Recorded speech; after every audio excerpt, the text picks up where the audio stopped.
Resumo da semana. Nós fechamos a semana sabendo o que de mais importante aconteceu no plenário da Câmara dos Deputados e nesta semana especificamente também tivemos nova sessão do Congresso Nacional para análise de vetos. E quem vai falar sobre tudo isso, como sempre, é a jornalista Ana Raquel Macedo, editora-chefe da Rádio Câmara. Olá, Ana, tudo bem? Tudo bom, Márcia Aquiles Sardi, como vai? Tudo certinho, esperando o final de semana chegar, né? Sempre, né, Márcio? Sempre. Exatamente. Bom, essa semana teve duas propostas bastante interessantes na área de saúde que foram discutidas e votadas pelos deputados. Uma antecipa os honorários dos peritos em causas que são apresentadas contra o INSS. E outra também garante o repasse aos prestadores do SUS, né, principalmente hospitais filantrópicos, Santa Casas e outros, que não cumpriram as metas acordadas devido à pandemia. Ana, explica para a gente essas duas matérias, por favor.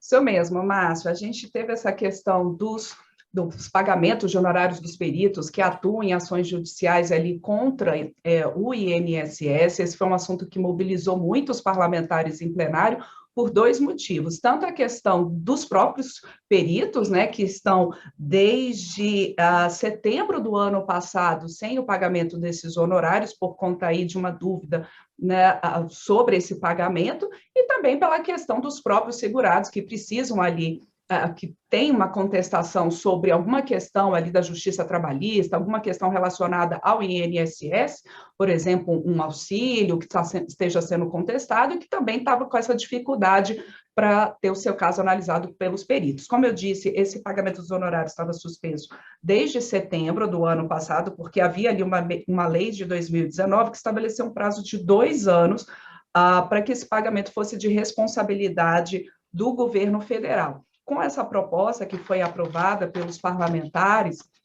a gente tem o seguinte, que nessas ações que envolvem a Justiça do Trabalho, a gente tem a antecipação do pagamento desses honorários, fica então a cargo do governo, mas caso quem entrou ali com a ação perca a ação, aí essa pessoa vai ter que ser responsável pelo pagamento depois desses honorários. Mas desde que ela tenha condições de fazer esse pagamento, né, seguindo ali o que tem o Código de Processo Civil, Márcio, se a pessoa comprovadamente não tem condições de pagar essas custas depois, né, esse pagamento não vai ser cobrado no caso de quem não tenha condições de fazer esse pagamento.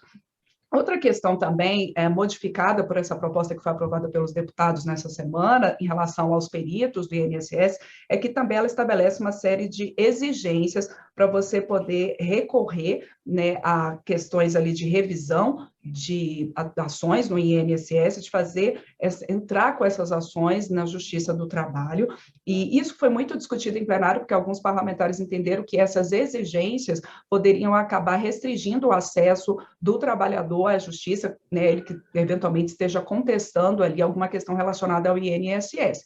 Mas a maioria dos deputados entendeu que essas exigências são cabíveis, inclusive em plenário a deputada Bia Kicis, do União do Distrito Federal, ela colocou que já é corriqueiro que quem está contestando ali uma questão na justiça, cabe a ela, né, provar, né, o que está sendo feito dessa contestação. De toda forma, a maioria dos deputados retirou uma parte, concordou em retirar uma parte do texto, que foi o que a gente chama aqui no jargão legislativo de destaque, um destaque do PSOL, que estabelecia que o empregador que deveria fazer nessas ações uma descrição do que o empregado faz. E aí a maioria dos deputados entendeu e concordou com o pessoal de que isso poderia restringir o acesso das pessoas à justiça na hora de buscar uma contestação na Justiça do Trabalho em relação a questões relacionadas ao INSS, por exemplo, como eu disse, acidentes de trabalho, que precisa então desse perito atuando. Outra proposta, essa proposta dos peritos, Márcio, ela volta, então, ao Senado. Ela é um projeto que veio do Senado, como teve modificação pela Câmara, ela volta, então, ao Senado. Outra questão também, outro projeto, como você mesmo colocou, é esse que trata das questões das metas que devem ser cumpridas por prestadores de serviços ao SUS e que eles então, ficam dispensados de cumprir essas metas em função da pandemia de Covid-19. em princípio, já tinha sido aprovada uma legislação, uma lei, né, que estabelecia essa suspensão do cumprimento das metas até 31 de dezembro do ano passado. Ficou, então, esse vácuo aí, e por isso, essa proposta, ela coloca que até 30 de junho deste ano, então, os prestadores de serviços ao SUS ficam descumpridos, então, de cumprir essas metas. Por que isso tem que ser cumprido, Márcio? Só para que o nosso ouvinte, quem acompanha a gente aqui no resumo da semana, possa entender. Quem presta serviço ao SUS tem uma série de metas de atendimento, para poder exatamente receber os recursos federais para esses atendimentos. Só que por conta da pandemia, muitos desses prestadores de serviço ao SUS, por exemplo, as Santas Casas, disseram que não conseguiram fazer todos os atendimentos ali acordados. Por exemplo, até cirurgias eletivas, algumas questões que, por conta da própria dinâmica da pandemia, né, os cidadãos, às vezes, não procuraram ou atrasaram essas questões, às vezes as cirurgias ficaram suspensas por um período, então, daí essa justificativa, e por isso a maioria dos deputados entendeu que sim, que era possível e se deveria prorrogar, então, esse cumprimento das metas até 30 de junho. Essa proposta também é do Senado, mas como houve ali modificações pela Câmara, ela volta à análise dos senadores. Bom, e além dessas questões na área de saúde, também, por conta do mês da mulher, a Câmara votou 2 propostas justamente para ampliar direitos das mulheres. Primeiro, na área de segurança pública, um projeto que reserva pelo menos 20% das vagas em concursos na área de segurança para as mulheres. E depois, na área da justiça, um projeto chamado de violência institucional. Ana, do que se tratam essas 2 propostas? Isso, Márcio. Essa proposta que você citou das policiais foi muito... são 2 propostas, aliás, só colocando aqui. A gente está no mês da mulher e a bancada feminina ela tem colocado alguma, como é costume, né, colocado algumas prioridades de votação para avaliação dos líderes e dos deputados. A gente já teve uma série de propostas aprovadas na semana passada, indicadas pela bancada feminina, e nessa semana mais 2. E são essas que você citou. Uma é essa que prevê uma política de valorização das mulheres na segurança pública. Ela prevê, por exemplo, que pelo menos 20% das vagas oferecidas em concursos públicos na área de segurança pública, que essas vagas sejam ocupadas por mulheres. Ela prevê que se aumente a licença maternidade de 120 para 180 dias, né, para as mulheres nessa área de segurança pública, e também que haja programas de promoção da qualidade na ocupação dos cargos gerenciais, né, igualdade de gênero aí nessas promoções, que haja igualdade de oportunidades para as mulheres que atuem na área de segurança pública. Essa proposta, ela ainda também precisa da análise dos senadores, foi aprovada pelos deputados, agora vai para o Senado. A outra, como você colocou também, mas você bem lembrou, é essa que trata da violência institucional. Ela não vai tratar especificamente, ela não fala especificamente das mulheres, mas a gente sabe que atinge muitas das mulheres, porque o que é essa violência institucional? Essa proposta, ela torna crime a violência institucional caracterizada como submeter a vítima de infração penal a procedimentos desnecessários, repetitivos ou invasivos e que a leve a reviver, sem estrita necessidade, a situação de violência. Então, principalmente ali provocado pelo agente público, Márcio. E porque, assim, muitas das deputadas que falaram sobre essa proposta em plenário, elas lembraram do caso da Mariana Ferrer, que é aquela influenciadora que denunciou um caso de estupro, que no momento da audiência ali, né, do caso, né, o advogado do réu constrangeu a Mariana Ferrer, fez com que ela passasse por um processo de revitimização. Então, de fato, foi um caso que tomou, né, as redes sociais, os canais de notícias e que motivou a apresentação, inclusive, dessa proposta, porque a gente não sabe que não aconteceu somente com a Mariana Ferrer, mas com outras mulheres, né, nessa busca pela justiça. Então, essa proposta ela prevê detenção de 3 meses a 1 ano para quem provoca essa violência institucional e aumenta a pena em 1/3 se o agente do Estado permitir que uma terceira pessoa intimide a vítima, que foi o caso da Mariana Ferrer, que o advogado do réu a intimidou durante ali o processo de depoimento dela, né, a justiça, e o juiz ali, no caso, permitiu que isso acontecesse. Então, essa proposta é uma proposta dos deputados, né, uma proposta que foi aprovada por diferentes deputados, ela tinha passado por algumas modificações no Senado, voltou à Câmara e agora ela vai ser encaminhada à sanção presidencial. Bom, muito bem. E também tivemos duas propostas relacionadas à administração da coisa pública, né? Como o poder público gere, né, as suas questões. O primeiro é a contratação de assessoria para a comunicação digital. E o segundo é a prorrogação de contratos, tanto no Ministério da Agricultura e também na ANS, não é, Ana? Isso mesmo, Márcio. A gente tem essa proposta que foi apresentada pelo deputado Cacá Leão, que trata dessa questão da comunicação institucional. Ela prevê, por exemplo, uma nova forma de poder público contratar serviços de comunicação digital e institucional, por exemplo, assessoria de empresa. Como é hoje? Hoje você tem essa contratação por pregão, então vence quem apresenta o menor preço, Márcio. Só que essa proposta, ela prevê que você vai ter, na contratação desses serviços, a avaliação pelo poder público, tanto do preço quanto da técnica. É o que já acontece, por exemplo, na contratação de serviços de publicidade. E essa mudança na legislação foi, inclusive, uma recomendação feita pelo Tribunal de Contas da União em 2016. Então, os deputados analisaram essa proposta, que prevê então, essas mudanças na contratação. Esse ponto, especificamente, até não causou tanta polêmica. O que causou mais polêmica, Márcio, nessa proposta, foram dois outros pontos. Um deles, por exemplo, prevê que o poder público, mesmo no período ali de 3 meses que antecedem a eleição, ele vai poder fazer campanhas se elas forem voltadas para o combate à pandemia. Por que isso? Porque a gente tem uma legislação eleitoral, Márcio, que diz que nos 3 meses anteriores à eleição, então, por exemplo, este ano nós estamos em ano eleitoral, nos 3 meses que antecedem a eleição de outubro, o gestor público ele não pode fazer campanhas, porque isso acaba levando ali ao eleitor uma exposição maior das ações do governo. Só que no caso da pandemia, essa proposta prevê especificamente que para campanhas educativas sobre a pandemia, que possa ser aberta uma exceção a essa regra eleitoral. Isso causou polêmica em plenário, porque alguns deputados, principalmente de oposição, colocaram que isso poderia ser uma propaganda ali disfarçada do governo federal. Mas a maioria dos deputados entendeu que não, que seria importante ter, então, essa possibilidade de campanhas educativas sobre a pandemia. Um outro ponto que provocou polêmica em plenário nesse projeto, Márcio, é o que trata de quanto que você pode gastar com publicidade ali nos meses também relacionados à eleição, nos anos eleitorais. Quanto que você pode gastar com publicidade oficial? Hoje, o que prevê a regra?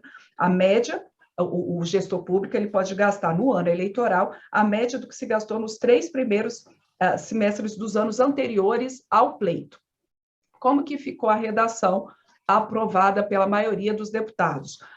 Que vai ser a média dos gastos do semestre ali, né, nesse ano eleitoral, 6 vezes a média mensal deste mesmo período de anos anteriores. A relatora, a deputada Celina Leão, do PP do Distrito Federal, ela negou em plenário que isso pudesse aumentar o gasto com a publicidade, porque ela diz que hoje, como está a regra eleitoral, o que acontece? Os gestores públicos, nos anos anteriores à eleição, nos 3 primeiros anos de mandato, portanto, eles acabam concentrando os gastos de publicidade oficial nos 3 primeiros meses do ano, exatamente para poder dar essa média maior no ano da eleição.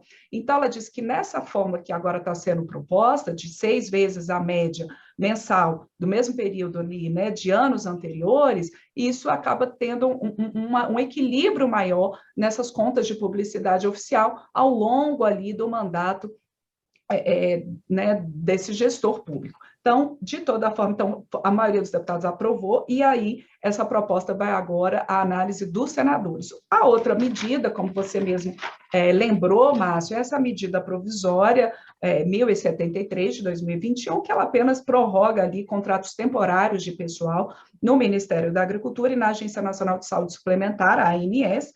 Entre essa prorrogação de contratos, está a prorrogação ali de contrato de 215 veterinários que atuam na fiscalização do abate a animais. Essa medida provisória também ainda tem que ir para o Senado.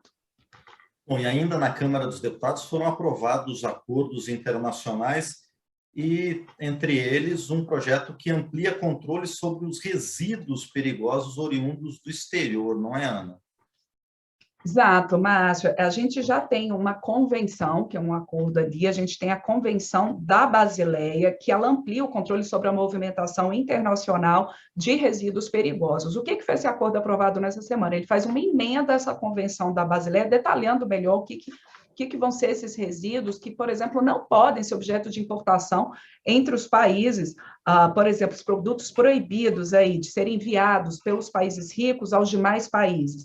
Estão, por exemplo, resíduos de óleos minerais não aproveitáveis, produtos médicos e farmacêuticos, solventes, porque tudo isso acaba virando lixo, né, Márcio? No país que recebe esse produto, não tem como reciclar, não tem como reutilizar. Então, essa emenda à Convenção da Basileia é importante para ver esse controle, então, nesse envio de resíduos perigosos entre os países.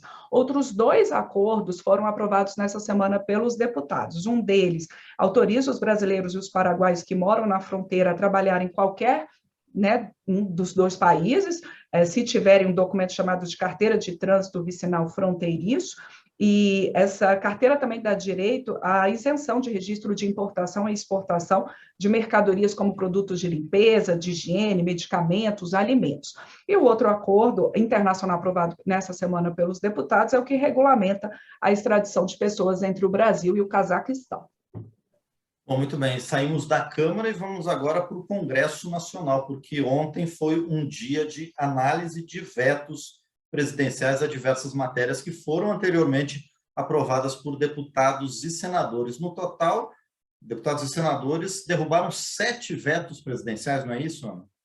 Isso mesmo, Márcio, 7 vetos, teve ali um acordo entre os deputados de governo, de oposição, para poder ter essa derrubada dos vetos por deputados e senadores. Vou aqui destacar alguns deles, Márcio. Um deles, por exemplo, ele é relacionado à lei que criou o Programa Emergencial de Retomada do Setor de Eventos, o PES, com medidas ali para compensar os prejuízos a esse setor durante a pandemia de Covid-19. Esse é um setor ali, por exemplo, que a gente vê diversas empresas, né, Márcio? Empresas de hotelaria, cinemas, casas de eventos, casas noturnas, espetáculos, empresas de turismo. A gente sabe, é um setor muito afetado pela pandemia. Esse programa prevê ali uma série de medidas para esse setor, tinha tido alguns vetos nesse projeto, então, deputados e senadores derrubaram, retomando isso à legislação. Outro veto derrubado diz respeito ao prazo de validade dos concursos públicos por conta da pandemia. Era uma proposta que justamente suspendia esse prazo de validade dos concursos. O governo tinha vetado, argumentando que essa suspensão de prazos provocaria insegurança jurídica, mas deputados e senadores, a maioria dos parlamentares entendeu, então o Congresso entendeu que nesse momento era importante sim derrubar esse veto e manter, então, a suspensão desse prazo de validade dos concursos por conta da pandemia. Outro veto derrubado diz respeito a trecho ali, a revogação de um trecho da lei que cria a taxa de fiscalização a ser paga por empresas no transporte interestadual de passageiros. Também houve derrubada de veto relacionado a um trecho incluído pelos parlamentares na medida provisória que permitia a compra de milho com preços subsidiados por agricultores familiares, sem a exigência de um documento que comprove a inclusão do produtor nessa categoria. Também outro veto derrubado diz respeito ao projeto que já ficou conhecido como BR do Mar, que trata ali de um regime diferenciado de tributação para empresas no transporte marítimo. Houve ali também, né, uma discussão grande sobre esse veto, que foi derrubado. E aí, Márcio, havia ainda outros vetos em pauta, mas 14 vetos que estavam em pauta, eles foram retirados, né, houve um acordo para a retirada deles, e aí eles vão ser analisados numa próxima sessão do Congresso. Entre esses vetos que acabaram saindo, então, do acordo para análise nessa quinta-feira pelo Congresso, tem vetos relacionados a projeto de privatização da Eletrobras e também ao projeto que revogou a Lei de Segurança Nacional. Bom, muito bem. Estes foram, então, os principais assuntos discutidos por deputados e também, no caso do Congresso, deputados e senadores, ao longo desta semana, na Câmara e no Parlamento em geral, trazidos para a gente pela jornalista Ana Raquel Macedo. Mais uma vez, Ana, muito obrigado por estar aqui e a gente se vê na próxima semana. Com toda certeza, Márcio Aquiles Sardi, a gente se vê. Obrigada aí para todo mundo que acompanha a gente aqui pelo resumo da semana. E a gente lembra que também a gente agradece as rádios parceiras que transmitem com a gente esse resumo da semana, que é tanto transmitido aqui pela Rádio Câmara, como também rádios como a Web Rádio Cidade, que é de João Pessoa, na Paraíba. Muito bem, um abraço a todas as parceiras que estão conosco também. E muito obrigado mais uma vez a Ana Raquel Macedo.